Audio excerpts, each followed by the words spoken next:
Teman-teman yang dirahmati Allah, insya Allah pada malam hari ini kita akan baca kisah salah seorang sahabat, kisah sahabat Nabi yang merupakan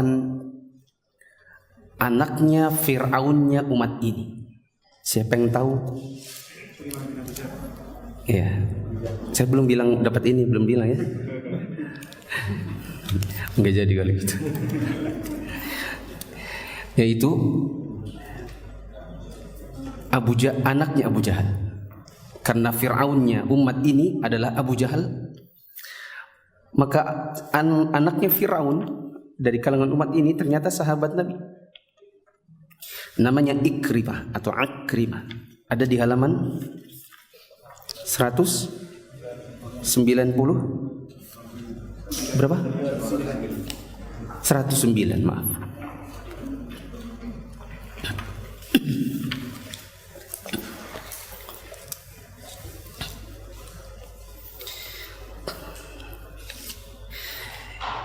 Akrimah bin Abu Jahal radhiyallahu anhu. Usianya mendekati kepala 4 saat Nabi SAW membawa rahmat, memaklumkan dakwah hidayah dan kebenaran. Dia termasuk orang Quraisy yang paling mulia kedudukannya. Ya, tapi ini belum ke anaknya ya. Saya ulang. Ada seseorang mendekati kepala 4 saat Nabi membawa rahmat, memaklumkan dakwah hidayah dan kebenaran. Termasuk orang Quraisy yang paling mulia kedudukannya, paling banyak hartanya dan paling mulia nasabnya. Kalau di sini disebutkan usianya kepala 4, dalam riwayat yang paling banyak dikenal oleh kita rata-rata adalah bahwa Nabi SAW itu jadi nabi di usia 40. Berarti orang ini yang nanti akan disebutkan namanya berarti seusianya Nabi. Dan memang demikian. Sebenarnya dia adalah teman kecilnya Nabi. Bahkan ketika dia mati, Nabi sempat, ya, ada riwayat yang menyebutkan Nabi bilang gini, kalau kamu ingin tahu yang mana dia, bisa lihat di bagian kakinya ada luka waktu kami kecil. Itu ada kaki, ada luka tanda di kakinya. Nah, kita teruskan dulu. Semestinya dia sudah masuk Islam manakala orang-orang sepertinya sudah masuk Islam, seperti Sa'ad bin Abi Waqqas, Mus'ab bin Umair dan lain-lainnya dari kalangan anak-anak yang berasal dari rumah-rumah terhormat di Makkah. Namun bapaknya menjadi penghalang baginya. Siapa gerangan bapak laki-laki ini? Dia adalah orang paling sombong di Makkah, pemuka kesyirikan pertama, dan orang yang banyak menimpakan siksaan yang dengannya Allah menguji iman orang-orang yang mukmin sehingga mereka pun teguh. Dengan tindakan makarnya Allah menguji kebenaran orang-orang yang yakin, maka mereka pun tetap yakin. Ya. Salah satu yang pernah menjadi korbannya adalah yang kita baca kisahnya 2 minggu lalu. Siapa? Siapa minggu lalu? Abu Darda. 2 minggu lalu? Lupa? Abdullah bin Mas'ud. Masih ingat? Abdullah bin Mas'ud itu orang pertama setelah Nabi yang apa? Membacakan Quran dengan suara keras untuk diperdengarkan kepada orang-orang kafir. Yang dengannya Ibnu Mas'ud itu kemudian dipukuli. Nah, siapa algojo-algojinya ketika itu? Salah satunya laki-laki ini. Siapa dia? Yang paling sombong ini. Dia adalah Abu Jahal. Nama aslinya nggak ada di situ. Nama aslinya adalah Amr bin Hisham. Kayaknya nggak ada namanya di situ. Nama aslinya Abu Jahal ini adalah Amr bin Hisham Al-Makhzumi. Kalau kita mengenal dia dengan nama Abu Jahal, bapak kedunguan. Kenapa dia dinamakan demikian? Bahkan dia dikatakan Fir'aunnya umat ini. Dikarenakan sebenarnya dia tahu bahwa Allah itu adalah ilah satu-satunya. Dia tahu tentang kebenaran Nabi Muhammad SAW, tapi dia memang sengaja mengingkari. Bukan dia tidak tahu. Ya. Kalau di kalangan kaum muslimin dikenal dengan nama Abu Jahal, adapun di kalangan kafir Quraisy orang justru mengenal dia dengan nama Abu Hakam atau Abul Hakam. Enggak ada di situ. Teman-teman bisa nulis nama aslinya Amr bin Hisham. Julukannya adalah Abul Hakam. Kalau di kita julukannya adalah Abu Jahal. Kenapa dia dinamakan Abul Hakam atau bapak kebijaksanaan? Kalau di kita malah kedunguan.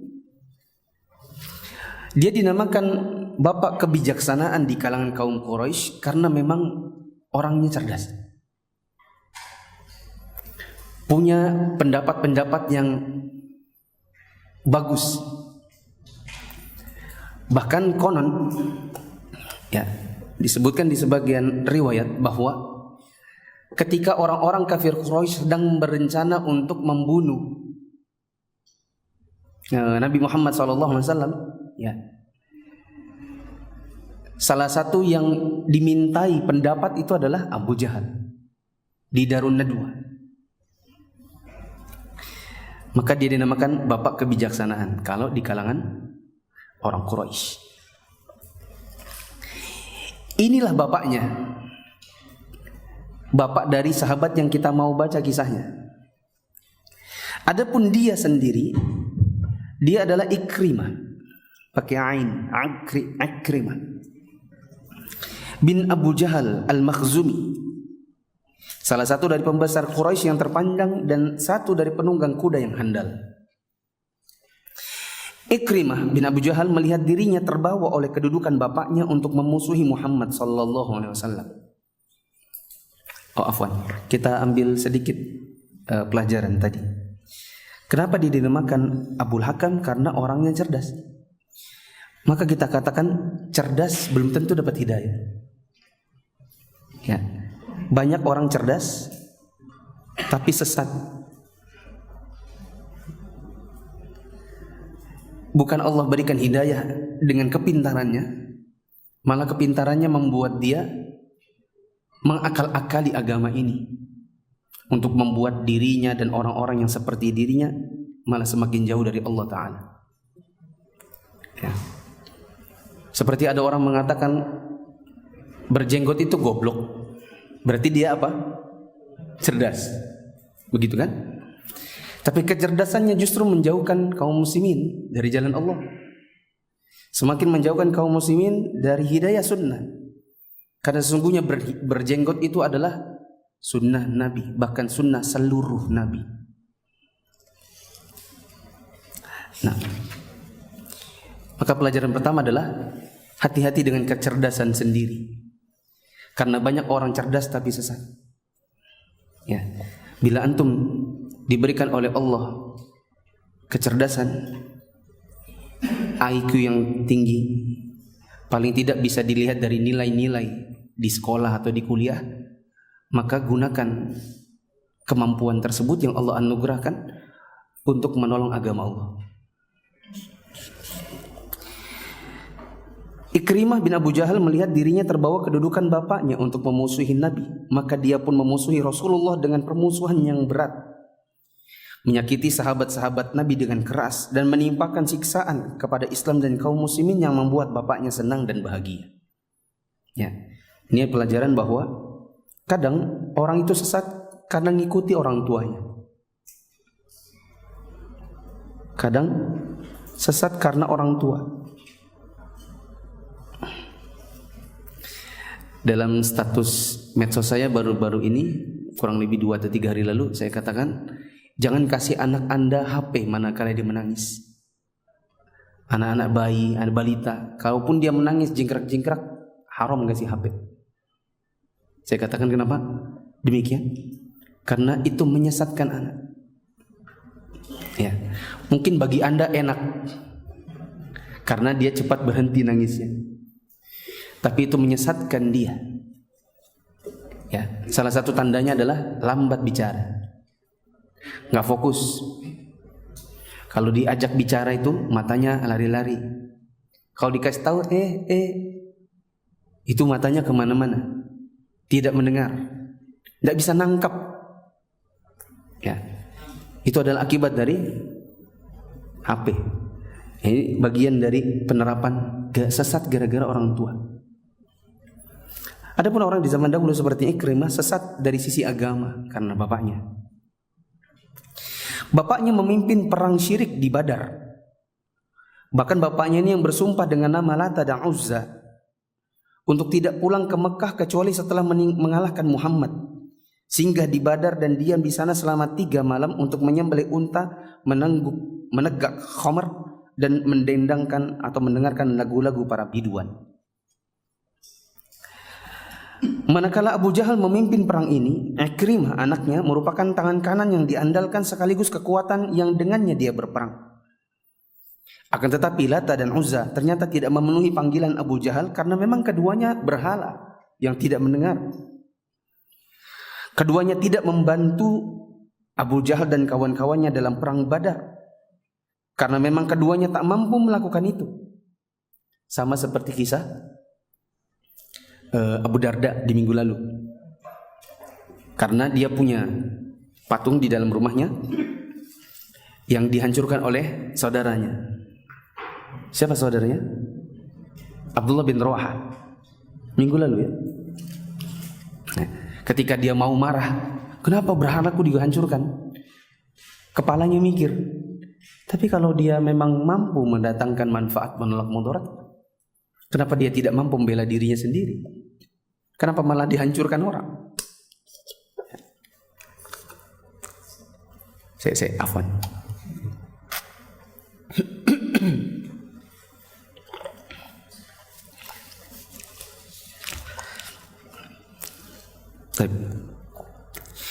Akan tetapi Lata dan Uzza tidak memenuhi panggilan Abu Jahal karena keduanya tidak mendengar. Abu Jahal tersungkur tewas di medan perang, di medan Badar, dan anaknya Ikrimah menyaksikannya dengan mata kepalanya sendiri bagaimana tombak-tombak kaum muslimin menyiduk darahnya. Ikrimah mendengar dengan telinganya sendiri erangan bapaknya dari kedua bibirnya di tengah-tengah akhir kehidupannya. Kalau nanti waktunya cukup, saya akan ceritakan bagaimana Abu Jahal ini mati. Kalau waktunya cukup. Soalnya kisahnya cukup panjang. Nampaknya yang benar, dia mati bukan karena tombak, tapi karena sabetan pedang 2 anak-anak ada remaja. Nanti insya Allah kalau waktunya cukup saya ceritakan. Ikrimah pulang ke Mekah setelah meninggalkan jasad sang pemuka Quraisy di Badar. Kekalahan membuatnya tidak kuasa untuk mengambil jasad bapaknya dan untuk bisa dimakamkan di Mekah. Dia harus meninggalkannya demi menyelamatkan diri dari kaum muslimin yang selanjutnya melemparkannya ke sumur Badar bersama puluhan bangkai orang-orang musyrik. Lalu mereka menimbunnya dengan tanah.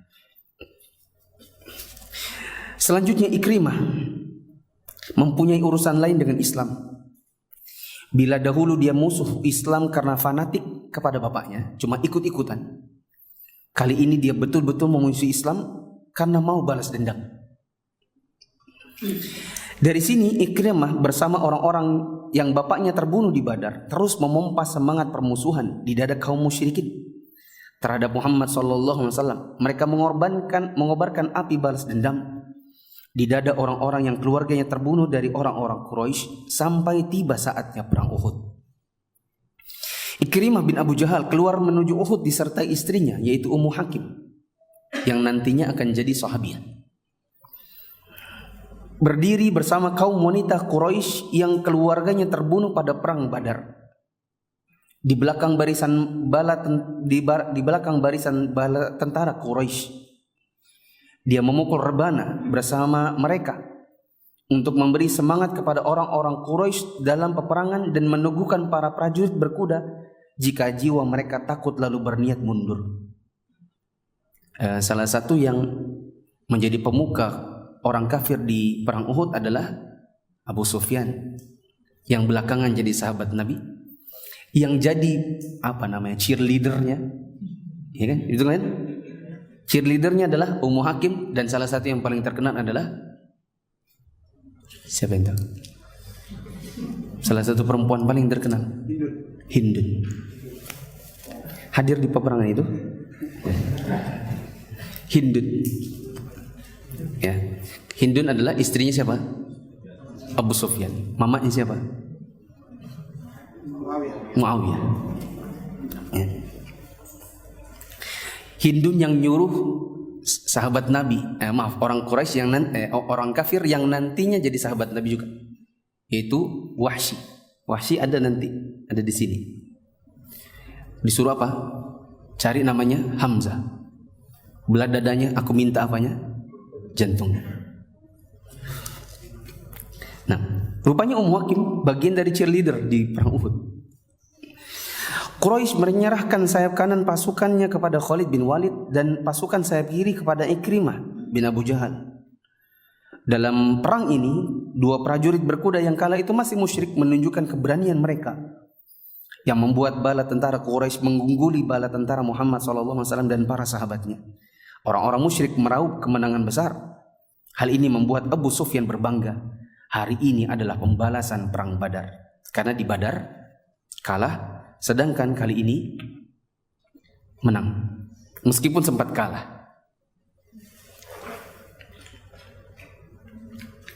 Afwan.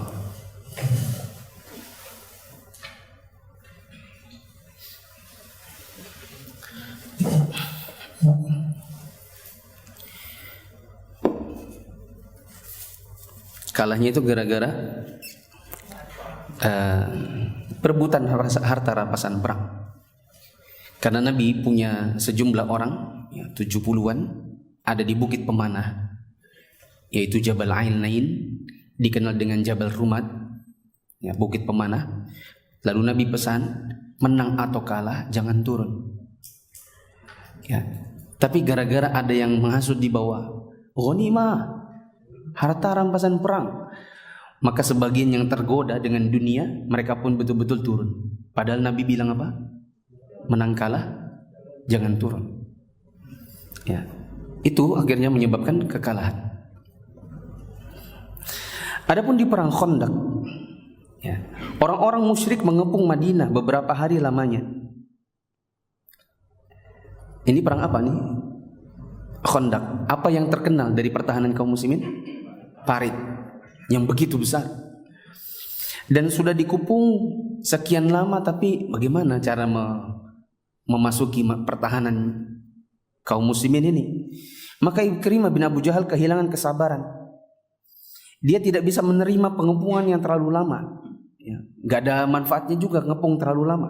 Maka dia melihat sebuah celah sempit di parit. Dia paksa kudanya untuk menyeberanginya. Dia lewati parit diikuti oleh beberapa orang pasukan berkuda dalam sebuah peperangan kecil, tetapi menuntut nyali besar, yang akhirnya memakan korban, yaitu Amr bin Abdul Wud Al-Amiri. Ya, ada yang menyebutkan itu duel pakai ini pedang. Dan Amr ibnu Abdul Wud ini dibunuh oleh Ali bin Abi Thalib. Ya, ininya putus lehernya. Adapun Ikrimah ternyata dia selamat dan dia pun melarikan diri. Di Fatu Mekah, ya, jadi Ikrimah ini nggak kapok-kapok rupanya. Sudah dari perang Badar, kemudian di Uhud, lalu di Khandaq. Sampai di Fatu Mekah, orang-orang Quraisy melihat bahwa Muhammad SAW dan para sahabatnya tidak mungkin lagi dihadang. Maka mereka sepakat untuk memberikan jalan bagi mereka untuk masuk Mekah.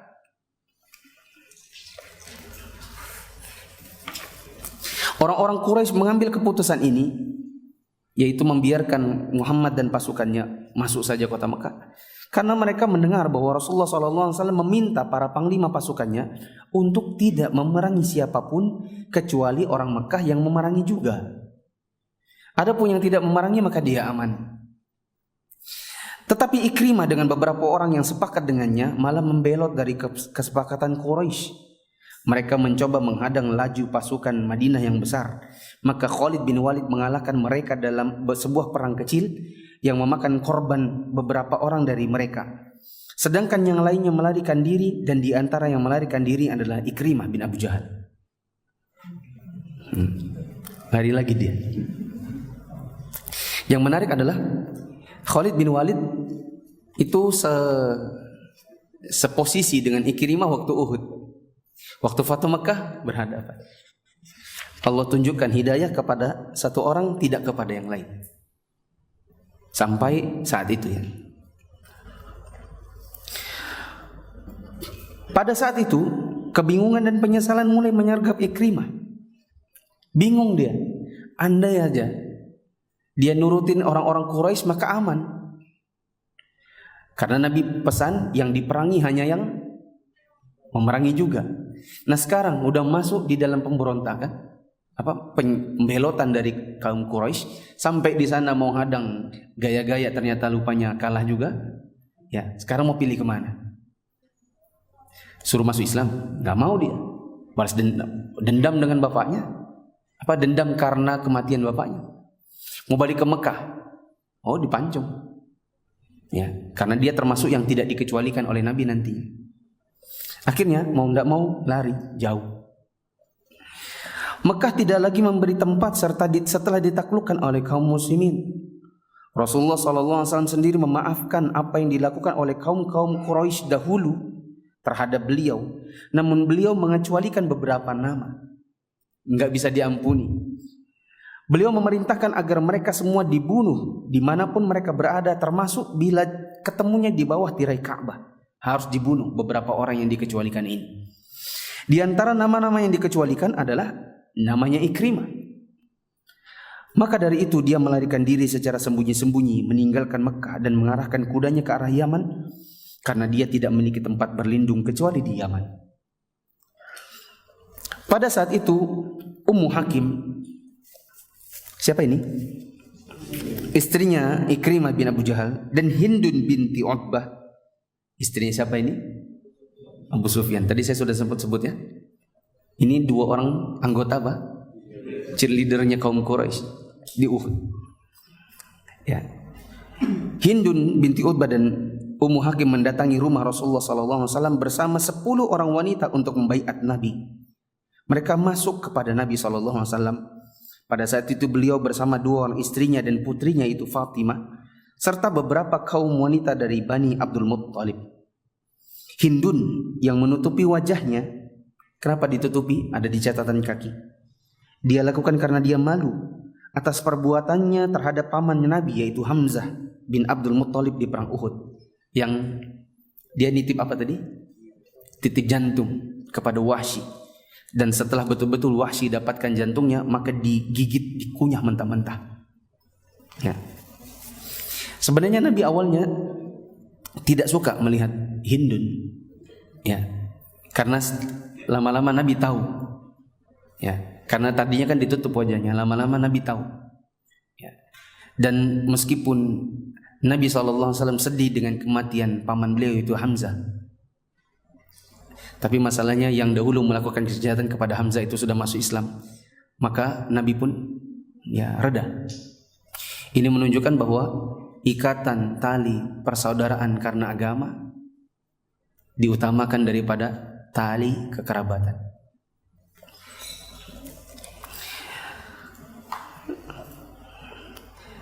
Hindun yang menutupi wajahnya berbicara kepada Nabi, "Wahai Rasulullah, segala puji bagi Allah yang telah memberikan kemenangan kepada agama yang telah Dia pilih untuk dirinya.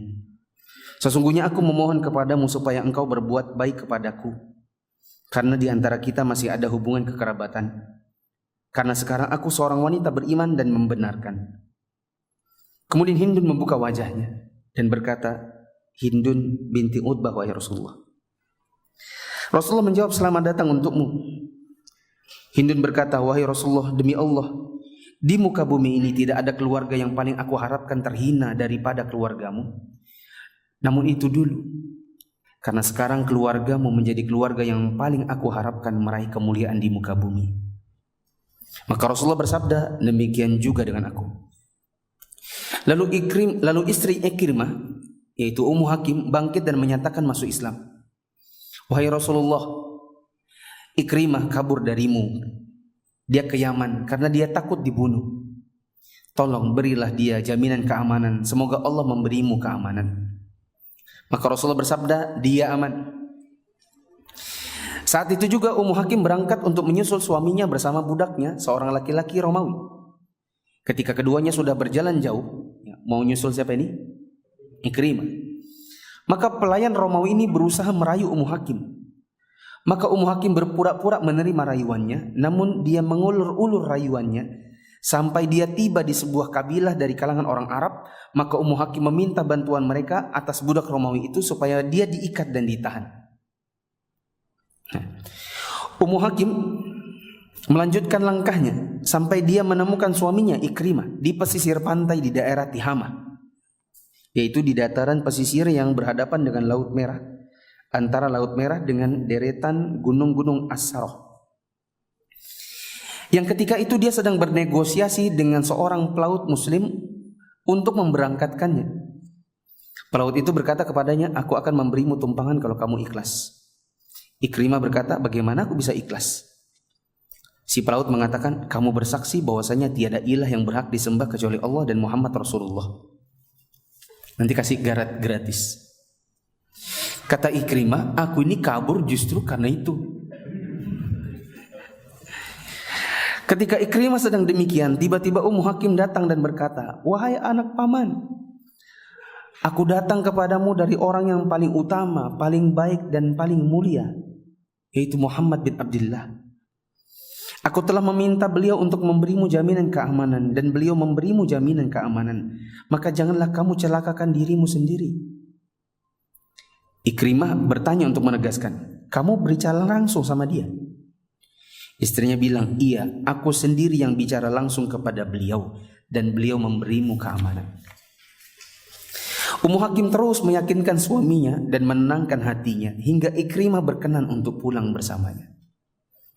Kemudian Ummu Hakim menceritakan rayuan budaknya yang laki-laki Romawi yang sudah diikat tadi. Maka Ikrimah menghampirinya dan membunuhnya sebelum dia masuk Islam. Ketika keduanya singgah untuk beristirahat di tengah perjalanan, Ikrimah ingin menyentuh istrinya, tapi istrinya menolak. Dia berkata, aku sekarang muslimah dan kamu kafir. Ikrimah tidak kuasa membendung keheranannya. Dia berkata, pasti adalah perkara besar yang menjadi penghalang bagiku untuk menyentuhmu. Ini pasti nggak main-main masalahnya.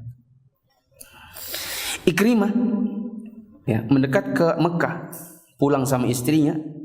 Maka Rasulullah SAW tahu bahwa dia akan datang. Maka beliau bersabda, sayatikum Ikrimatu ibnu Abi Jahal mu'minan muhajira fala tasubbu abahu fa inna sabbal mayyiti yu'dhil hayya wa la yablughul mayyita. Ikrimah bin Abu Jahal nanti akan datang. Nabi mengabarkan orang-orang, dia akan datang kepada kalian sebagai seorang mukmin yang hijrah.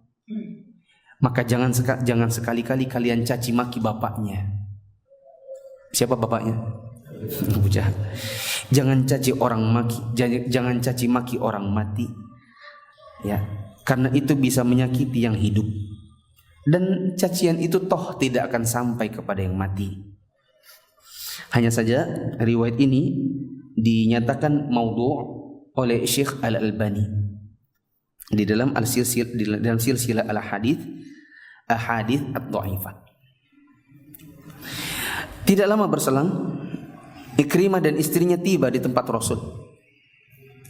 Ketika Nabi melihatnya, beliau langsung menyambutnya.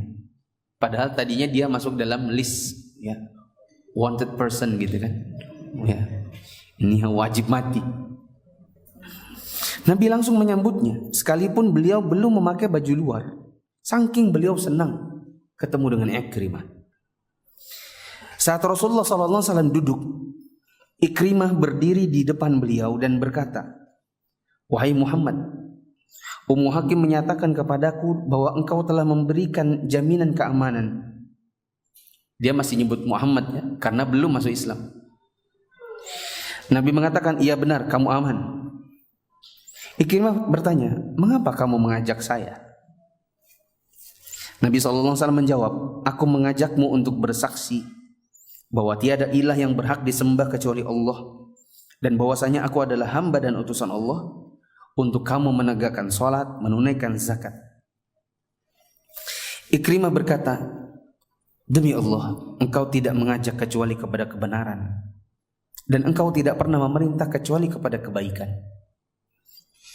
Maka Ikrimah menambahkan, demi Allah, engkau dulu hidup di antara kami sebelum engkau mengajak kepada apa yang engkau ajak sekarang ini. Saat itu engkau adalah orang yang paling jujur di antara kami dalam berbicara dan paling mulia hatinya. Maka Ikrimah memberikan tangannya dan berkata, kalau begitu, aku bersaksi bahwasanya tiada ilah yang berhak disembah kecuali Allah, dan bahwasanya engkau adalah hamba dan utusannya. Wahai Rasul, ajarkan kepadaku sesuatu yang terbaik yang aku ucapkan. Maka Ikrimah pun masuk Islam. Karena dia tahu memang sedari dulu Nabi SAW itu adalah siapa? Ya, orang yang dikenal di kalangan kaumnya sebagai orang yang jujur.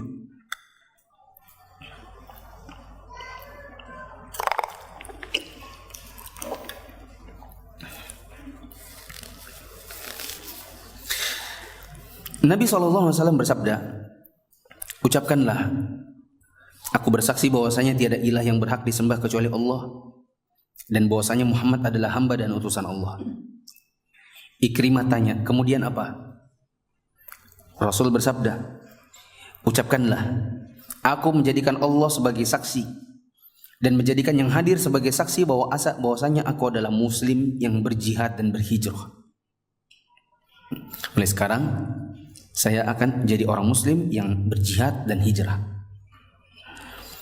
Maka Ikrimah pun mengatakannya. Rasul bersabda kepadanya, hari ini kamu tidak meminta sesuatu kepadaku yang pernah aku berikan kepada seseorang, kecuali aku akan memberikannya kepadamu. Mau apa? Ikrimah berkata, aku mohon kepada engkau agar engkau memohonkan ampunan kepada Allah untukku atas segala permusuhanku terhadapmu selama ini, atau perjalanan, atau kesempatan di mana aku bertemu denganmu, atau perkataan yang aku ucapkan di depan atau di belakangmu. Dia minta untuk dimohonkan ampunan kepada Allah. Ya, untungnya dia masih hidup. Ya, seandainya dia sempat mati di Badar, maka dia seperti bapaknya. Dia akan masuk neraka selama-lamanya, tidak akan pernah keluar lagi, karena mati dalam keadaan musyrik lagi kafir. Tapi demikian Allah memberikan hidayah kepada siapa yang Allah kehendaki, dan Allah sesatkan siapa yang disesatkannya. May yahdillah fala mudhillalah wa may yudlil fala hadiyalah. Siapa yang Allah tunjuki maka tidak ada yang menyesatkannya, siapa yang Allah sesatkan maka tidak ada yang bisa memberikan petunjuk kepadanya. Ya. Jamaah yang dirahmati Allah, di sini kita belajar rasa syukur. Kita bersyukur kepada Allah, kita dijadikan orang Islam, orang mukmin. Yang jauh lebih kita syukuri lagi adalah kita berada di atas hidayah sunnah. Yang berapa banyak orang-orang yang tidak mendapatkan atau belum mendapatkan hidayah ini, apalagi orang-orang mantan jokam. Ya. Karena dahulu masuk di dalam sebuah kesesatan sesesat-sesat. Lalu Allah cabut kesesatan itu diganti dengan hidayah yang bukan lubang buaya masuk kandang macan, tetapi Allah tunjukkan hidayah sunnah melalui ustadz-ustadz yang dahulu Allah berikan kemampuan, kemudahan bagi mereka untuk belajar di Makkah. Itu sebuah kesyukuran yang besar. Ya. Mungkin dari kita dahulu tidak mengenal sunnah, bahkan berada di dalam kubangan bid'ah, punya keyakinan khurafat, tiap tahun-tahunnya nyembah kubur. Ya, paling tidak malam Jumat punya ritual-ritual khusus yang tidak ada tuntunannya. Lalu Allah berikan kepada kita hidayah dengan berbagai modelnya. Ya. Saya pernah cerita saya dapat hidayah justru dari guru saya yang bagi saya menyesatkan. Ya.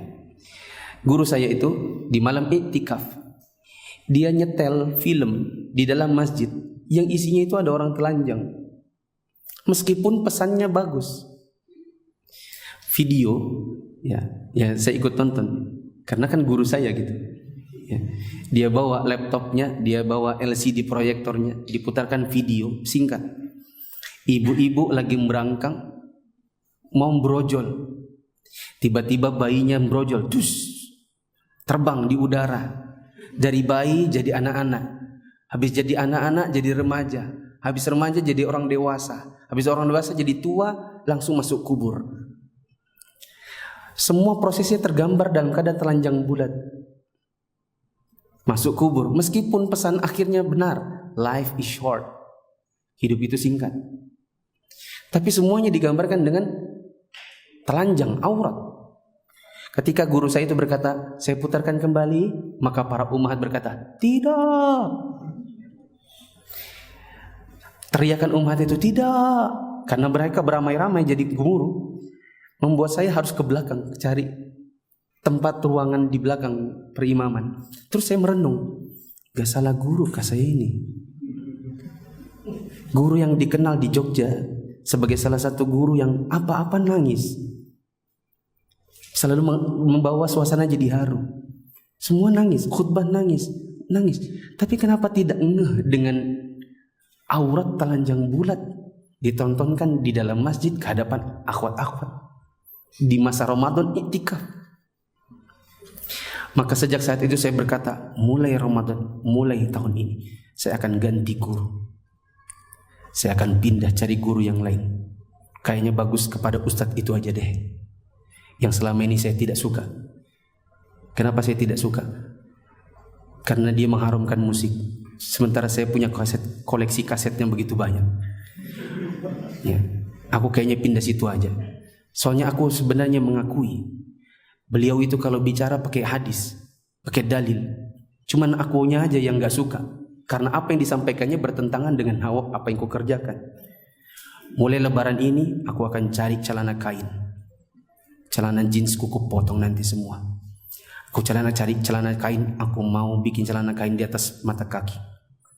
Mulai besok kalau sudah masuk kuliah lagi, aku akan buang baju-bajuku yang gaul-gaul, aku ganti dengan baju koko, biar aja.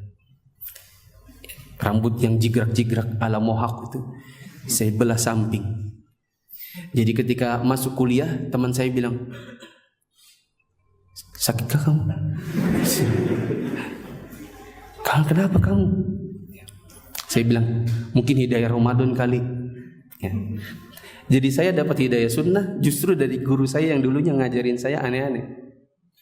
Mungkin dari antum ada kisahnya macam-macam. Ada yang dari temannya, ada yang dari riba, ada salah satu teman itu dapat hidayah sunnahnya gara-gara kejebak parkir. Main di BDI, maksudnya itu mau makan di MT Haryono. Tapi kalau karena sudah dekat maghrib, maka dia pun cari-cari masjid. Masuklah dia ke BDI hari Ahad. Teman-teman yang dulu suka ngikuti hari Ahad malam di BDI, antum bisa lihat parkirannya kan. Dia datang 5:30. Belum ada orang parkir di situ, maka masuklah dia. Habis sholat maghrib, dia mau keluar, nggak bisa keluar karena mobil bertumpuk. Dia tanya satpamnya, bagaimana saya keluar? Oh, nggak ada ceritanya pak. Kalau sudah depan sini nggak bisa dikeluarin. Nggak bisa. Bapak harus tunggu. Tapi saya mau keluar, saya mau makan. Masalahnya nggak bisa. Bapak lihat aja tuh mobil selapangan itu, bagaimana cara mengeluarkannya? Nggak ada pak. Duduk aja terpaksa. Terpaksalah dia duduk bersama istrinya. Setelah itu dia dengarkan ceramah saya.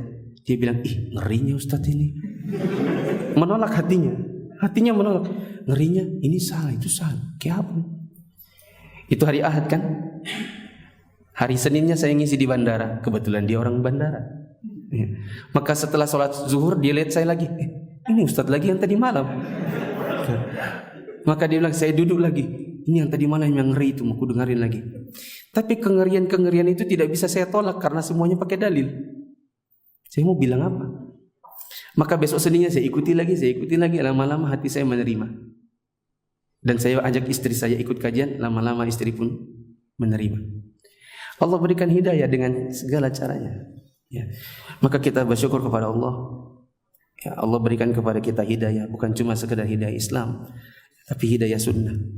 Ya, di mana sebagian kaum muslimin mereka KTP-nya Islam tapi tidak sholat, KTP-nya Islam tapi mengerjakan hal-hal yang dilarang oleh Allah Ta'ala, yaitu syirik, yang dibenci Nabi yaitu bid'ah dan khurafat.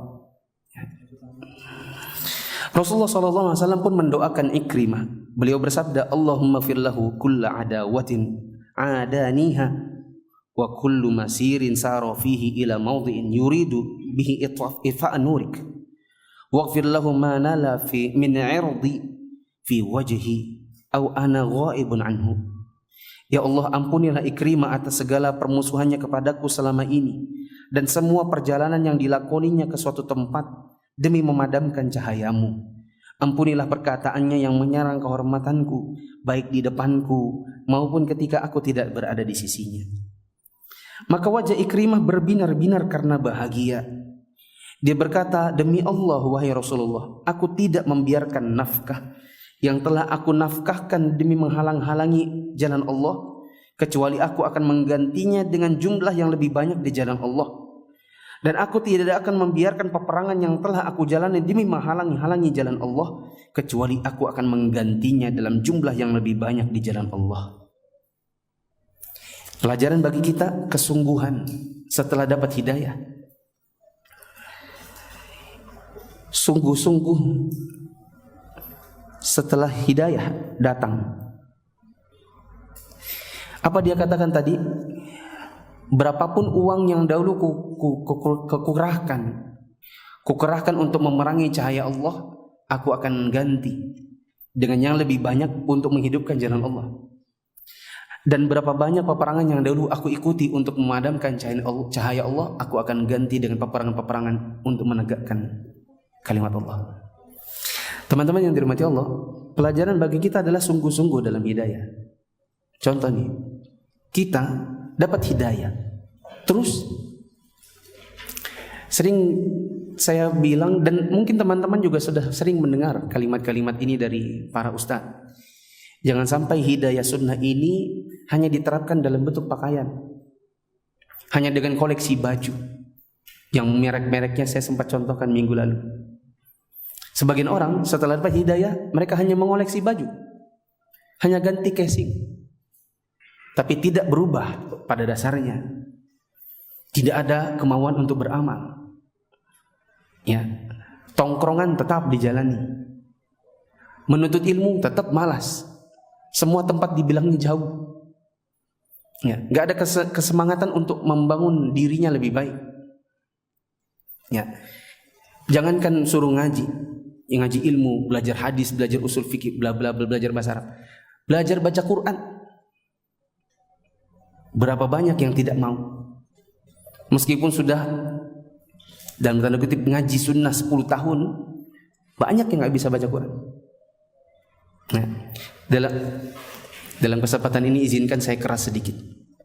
Ya, biasanya saya ingin lembut-lembut kalau dalam ini, tapi izinkan saya sesekali keras dalam masalah ini, karena boleh buka rahasia sedikit. Sejak 2019 saya banyak mengubah gaya bicara, meskipun belum bisa baik. Teman-teman yang ikut kajian saya, terutama Mulia Mana Salaf hari Rabu, sebelum 2019, teman-teman pasti tahu bahwa saya kalau ngomong keras. Ya, apalagi kalau bicara tentang bid'ah, tentang aliran sesat, tuh nggak pakai ini, nggak pakai rem. Sejak 2019 saya pernah ngisi di Cirebon. Ya, ada satu kajian yang saya bawakan, judulnya Nenek Moyangku Bukan Pelaut. Itu mengubah diri saya sendiri. Jadi bukan mengubah jamaah, malah mengubah diri saya sendiri. Sejak saat itu saya mulai introspeksi. Mungkin saya kalau bicara terlalu keras, mungkin saya kalau memberi penekanan sebuah masalah mungkin terlalu keras, sehingga sebagian teman-teman itu lari, terutama yang tua-tua. Yang masih mau dikerasi cuma yang muda-muda. Adapun yang tua-tua lari. Mungkin dianggap, oh ini kalau Ustadz Mufli kajiannya anak muda. Dan saya pernah dengar langsung itu. Itu cukup yang anak-anak muda aja. Adapun yang tua-tua kayak kita ini nggak usah. Kenapa? Soalnya dia itu ya gitulah. Ya. Saya mencoba untuk mengubah cara mungkin lebih baik. sehingga saya mulai melembutkan.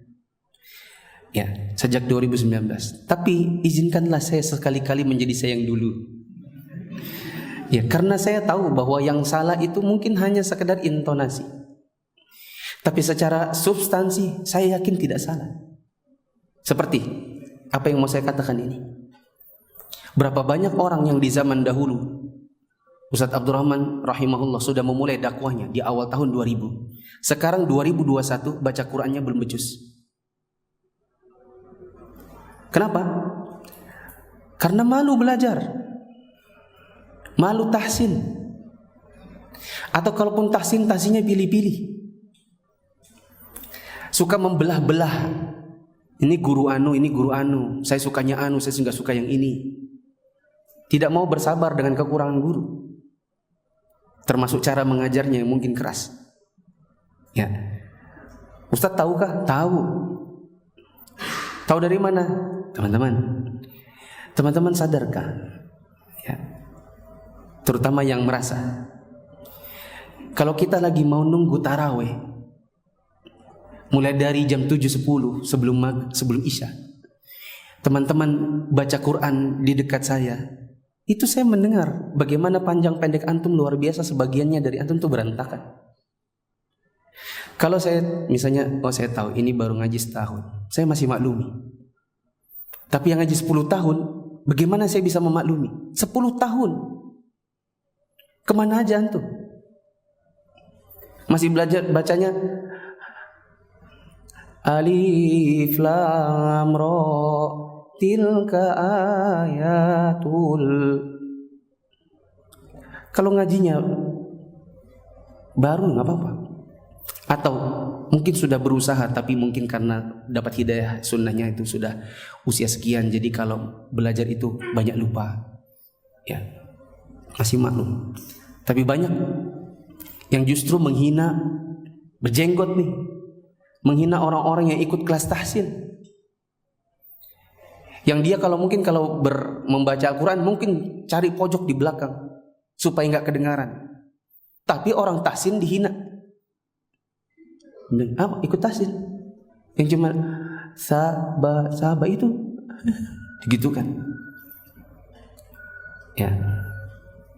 Tapi dia sendiri kalau ditanya, bisa baca Qurannya sudah benar? Ya. Mohon maaf kalau misalnya teman-teman mungkin saya sudah 10 tahun kayaknya sudah dapat hidayah tapi belum becus. Saya katakan minimal antum belajar.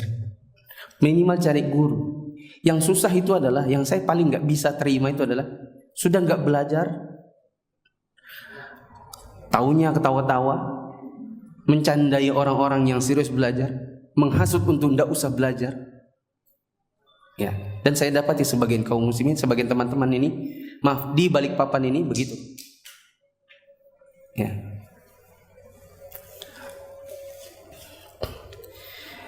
Bagaimana hidayah ini, sunnah ini betul-betul diterapkan dalam diri kita? Ya.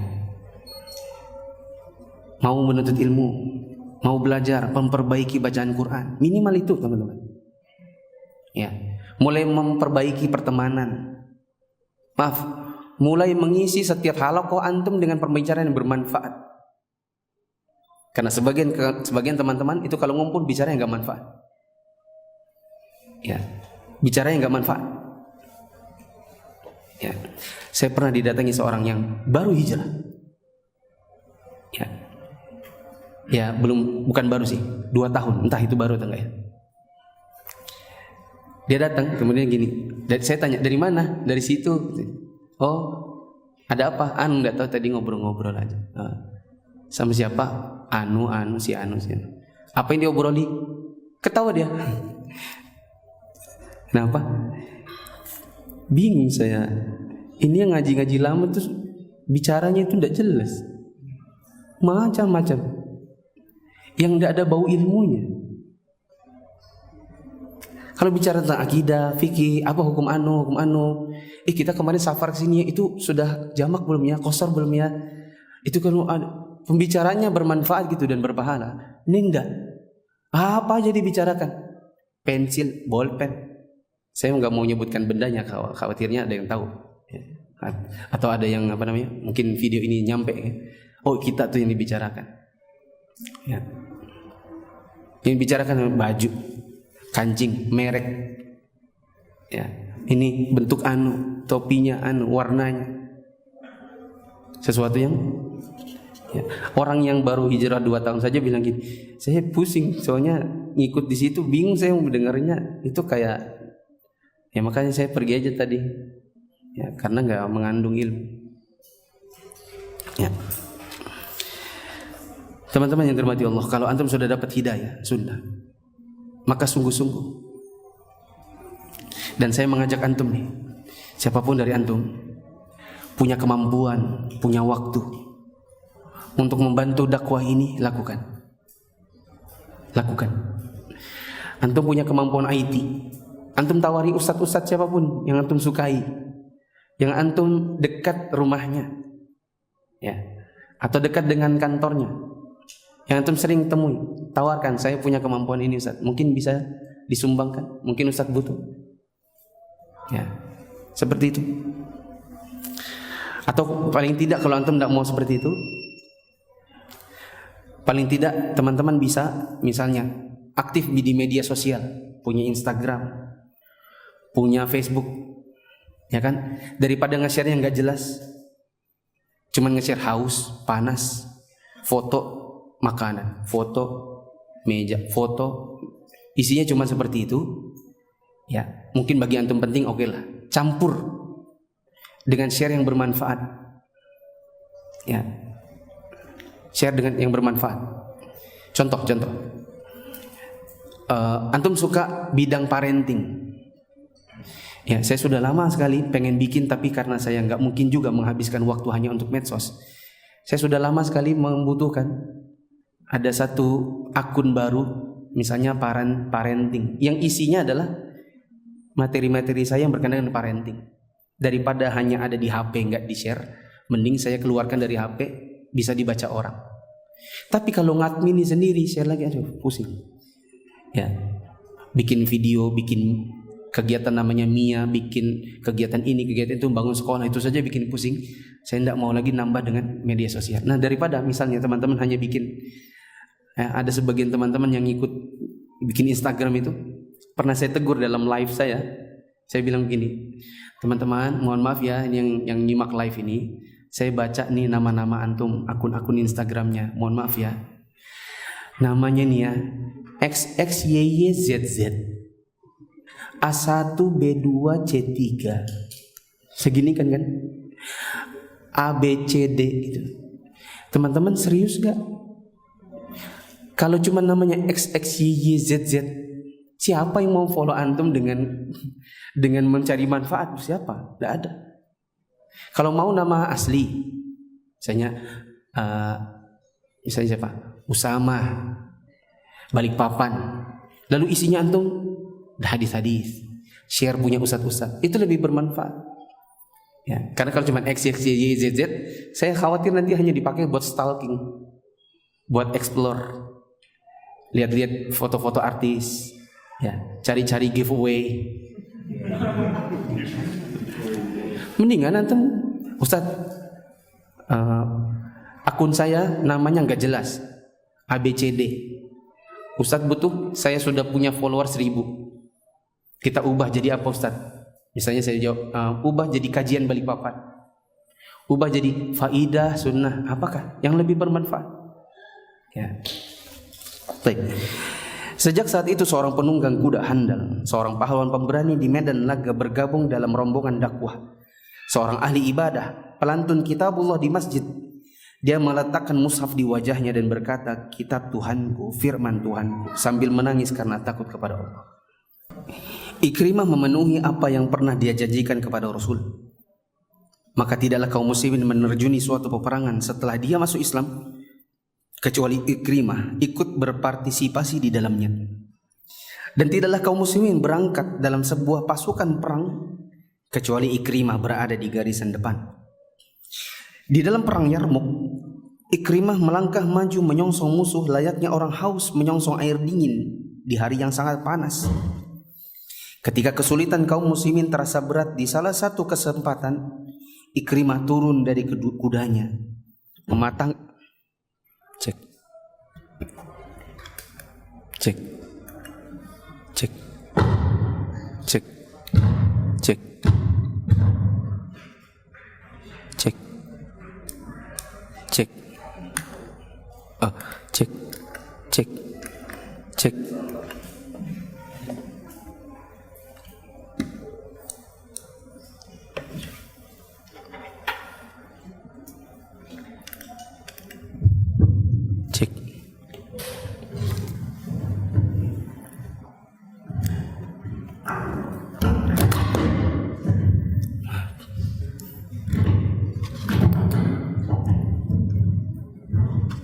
Cek.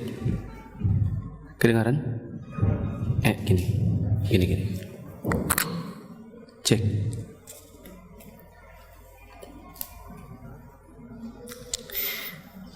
Mana tadi?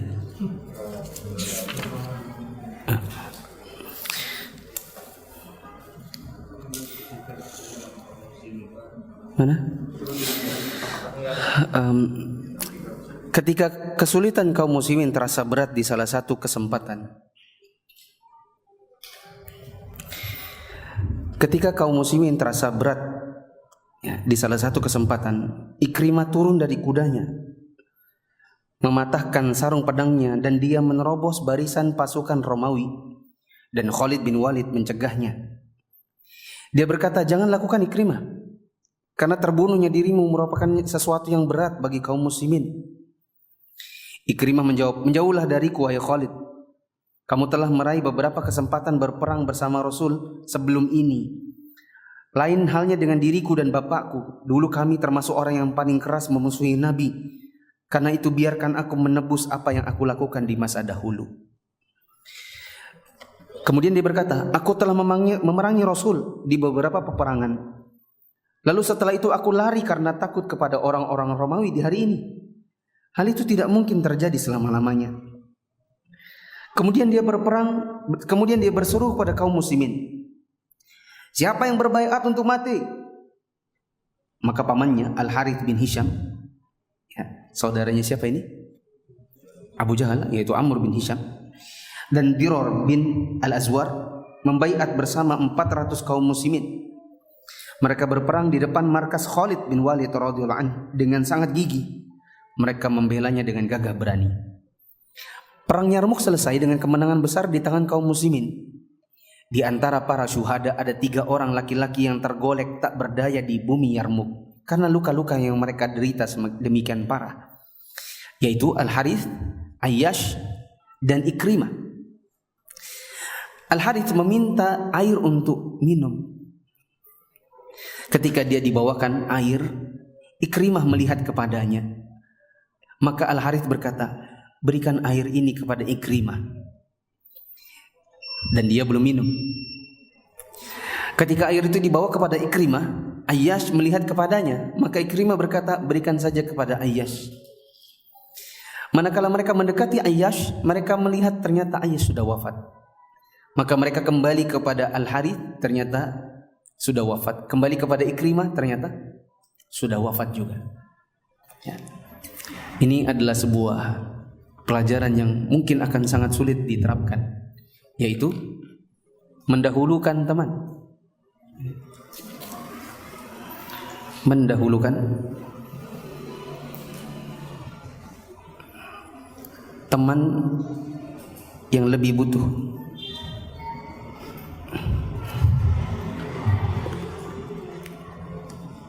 Ya. Dengan catatan, mendahulukan teman itu adalah sunnah kecuali dalam ibadah. Adapun dalam ibadah disebut dengan ithar. Apa namanya? Coba sebut ithar. Ya. Ithar. Itu artinya mendahulukan orang. Seperti sebagian orang-orang Indonesia itu kan suka apa ya? Sungkan-sungkanan. Kalau ada soft di depannya kosong, maka dia bilang, "Monggo." Yang dimonggoin, "Monggo." Baru dia dorong-dorongan punggung. Padahal itu adalah makruh. Karena ithar itu sunnah, tapi tidak dalam ibadah. Ya. Sebagian ulama ada yang mengatakan salah satu contohnya adalah saat setoran hafalan. Kalau ada yang sudah datang duluan, maka hendaklah dia yang duluan setoran, bukan kamu duluan. Kecuali biasanya dilakukan oleh orang yang belum siap setoran, pasti dia dahulukan teman. Semoga Allah meridhai mereka semuanya, memberikan mereka minum dari telaga Al-Kautsar, sehingga mereka tidak akan pernah lagi merasakan haus selama-lamanya, dan menyiapkan surga Firdaus yang hijau di mana mereka bernikmat ria di dalamnya untuk selama-lamanya.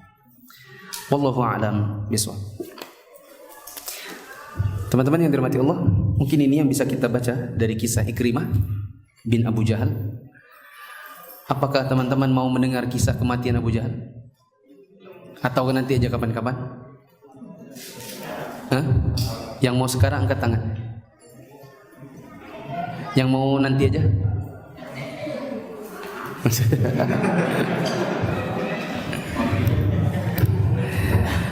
Antum kan maunya nanti aja. Ana serahkan kepada antum. Antum ternyata sendiri. Kalau guru saya, Syekh Sa'ad Asy-Syadzili, beliau suka begini. Coba angkat tangan yang mau ini. Coba yang mau satu lawannya. Maka beliau pilih yang sedikit. Syekh Syadzili. Adapun saya berikan kepada yang sedikit. Antum maunya sekarang atau nanti?